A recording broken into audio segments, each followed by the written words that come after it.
আমি জোনাকী নগৰৰ 4 number bylane আৰু 6 নম্বৰ বাইলেন সুদৰ্শন পদ আৰু প্ৰশান্তি পদ দুইটাৰ আজি শুভ উদ্বোধনী কৰা হ'ল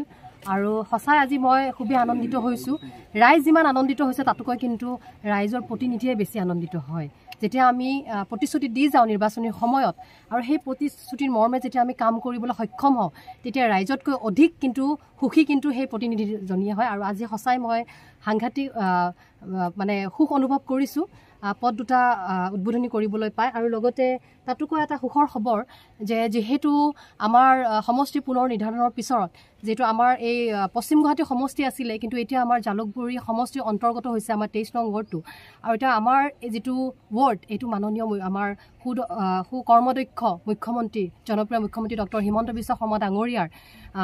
ৱাৰ্ড হয় এতিয়া আৰু সেই মৰ্মে আজি ফলকখনত তেখেতৰ নেতৃত্বত আজি এই দুটা পদ দিবলৈ মই সক্ষম হৈছোঁ আৰু আজি ফলকখনত তেখেতৰ নামটো আপোনালোকে দেখিব খুব সুন্দৰকৈ জিলিকি আছে ইয়াতে যে তেখেতৰ নামটো পাই আজি সঁচাই সৌভাগ্য হৈছোঁ যে তেখেতৰ নেতৃত্বত মই ইমান এই দুটা ৰাস্তা দিবলৈ সক্ষম হৈছোঁ আৰু তেওঁৰ লগত মোৰ নামটো থকা দেখি আৰু মোৰ বেছি ভাল লাগিছে এইখিনিয়ে আৰু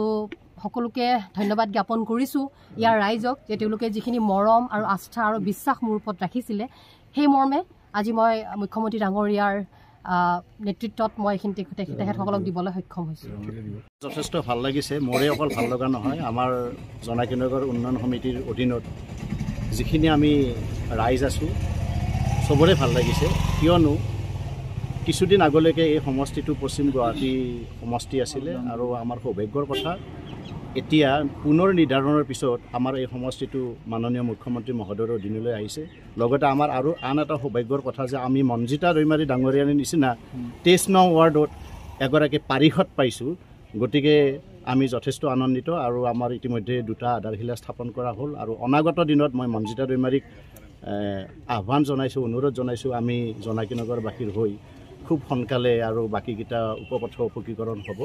গতিকে এই চেগতে মই মুখ্যমন্ত্ৰী মহোদয় সমন্বিতে লোক নিৰ্মাণ বিভাগৰ বিষয়ববীয়া সমন্বিতে মঞ্জিতা দৈমাৰী ডাঙৰীয়ানীক আমি জোনাকী নগৰ উন্নয়ন সমিতিৰ তৰফৰ পৰা আন্তৰিক শ্ৰদ্ধা আৰু কৃতজ্ঞতা জ্ঞাপন কৰিছোঁ।